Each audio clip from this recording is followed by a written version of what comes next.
So it is given that z is a complex number and mod of z is less than 1, and also given statement is omega is a complex number which is of the form 5 plus 3z by 5 of 1 minus z அப்படின்னு கொடுத்துருக்காங்க. So இப்போ என்ன பண்ண போகிறோம் அப்படின்னா, I'm going to simplify this. இதை simplify பண்ணி நம்ம ஆப்ஷன்ஸில் எது வரும் அப்படின்றத கன்க்ளூட் பண்ண போகிறோம். சரிங்களா? ஓகே. ஸோ ரொம்ப ஈஸியாக தான் இருக்கும், நல்லா கவனிங்க. ஸோ இப்போ வந்து இந்த டினாமினேட்டர் இருக்குல்ல, 5 of 1 minus z இருக்குல்ல, அதை வந்து லெஃப்ட் ஹேண்ட் சைட் கொண்டு போகிறேன். அப்போது omega into 5 into 1 minus z which is equals to 5 plus 3z. Okay, இது ஒரு நார்மல் சிம்பிளிஃபிகேஷன் தான், ரொம்ப காம்ப்ளிகேட் பண்ணிக்காதீங்க, அப்படி கவனிங்க. So it is 5 omega is multiplied, அப்போ என்ன வரும்னா 5 omega minus 5 omega z is equals to 5 plus 3z அப்படின்னு வந்துடும். ஸோ இந்த நெக்ஸ்ட் ஸ்டெப் நான் ஜெட்டெல்லாம் ஒரு சைடு கொண்டு போகிறேன், மீதி இருக்கிற டைமில் அனதர் சைட் கொண்டு வரேன். ஸோ அப்போது 5 omega minus 5 which is equals to this 5 omega z வந்து ரைட் ஹேண்ட் சைட் போயிடும். So it is 5 omega z plus 3z. So இப்போ இதில் வந்து 5 காமனாக எடுத்தால் omega minus 1 அப்படின்னு வரும், which is equals to, இங்கே நான் 5ஐயும் எடுக்கிறேன், ஒமேகாவையும் இசட்டையும் எடுக்கிறேன், அப்போ என்ன வரும்னா ஒமேகா ப்ளஸ் 3/5 அப்படின்னு வந்துடும்.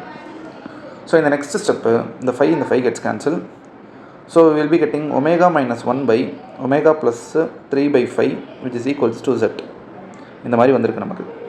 நவ் நம்ம என்ன பண்ண போகிறோம்னா, ரெண்டு சைடும் மாடுலஸ் எடுக்க போகிறோம். That is taking mod on both side. அப்போ என்ன வரும், will be getting mod of omega minus 1 by mod of omega plus 3/5 which is equals to mod of z.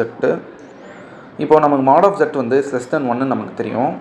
So அப்போ இந்த ஸ்டேட்மெண்ட்டை நம்ம எப்படி கண்டினியூ பண்ண போகிறோம்னா, omega minus 1 mod of omega minus 1 okay by mod of omega plus 3/5 which is less than 1. So இப்போ இந்த next step will be getting omega minus 1 which is less than mod of omega plus 3/5. So அப்போ வந்து omega வந்து ஒரு complex number, that is of the form x plus iy. இது எடுத்து நம்ம அங்கே அப்ளை பண்ண போகிறோம். If you apply this, we will be getting x plus iy minus 1 which is less than mod of x plus iy plus 3/5 அப்படின்னு வந்துடும். So இதுக்கப்புறம் normal simplification, இங்கே mod of x minus 1 plus iy less than x plus 3/5 plus iy அப்படின்னு வரும். So இதை நம்ம simplify பண்ண போகிறோம். எப்படி சிம்பிளிஃபை பண்ண போனால், it is square root of x minus 1 the whole square plus y square which is less than square root of x plus 3/5 the whole square plus y square. Square root gets cancelled. அப்போ இந்த y square cancel ஆகிடும். We will be getting x minus 1 the whole square is less than x plus 3/5 the whole square. ஓகேங்களா? So இப்போ இந்த next step okay, we will be getting the expansion. அப்போ x square plus 1 minus 2x which is less than, here it is x square plus 9/25 plus 6/5x. So இப்போ அடுத்த ஸ்டெப்பில் வந்து இது என்ன வரும் அப்படின்னா, இந்த x square இந்த x square cancel ஆகிடும். I'm going to take x to the right hand side, x term to the right hand side and constant to the left hand side. So 1 minus 9/25 which is less than 2x plus 6/5x.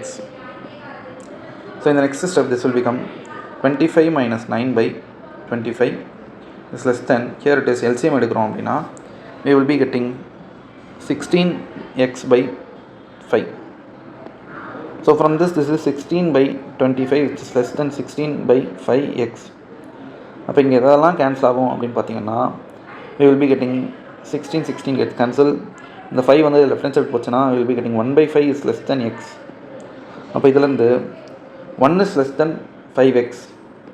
We know that x is nothing but real part of omega. அப்போ 1 is less than 5 of real part of omega. அப்போ இது எந்த ஆப்ஷனில் வருது அப்படின்னு பார்த்தீங்கன்னா, we have it in option B. So option B is our answer.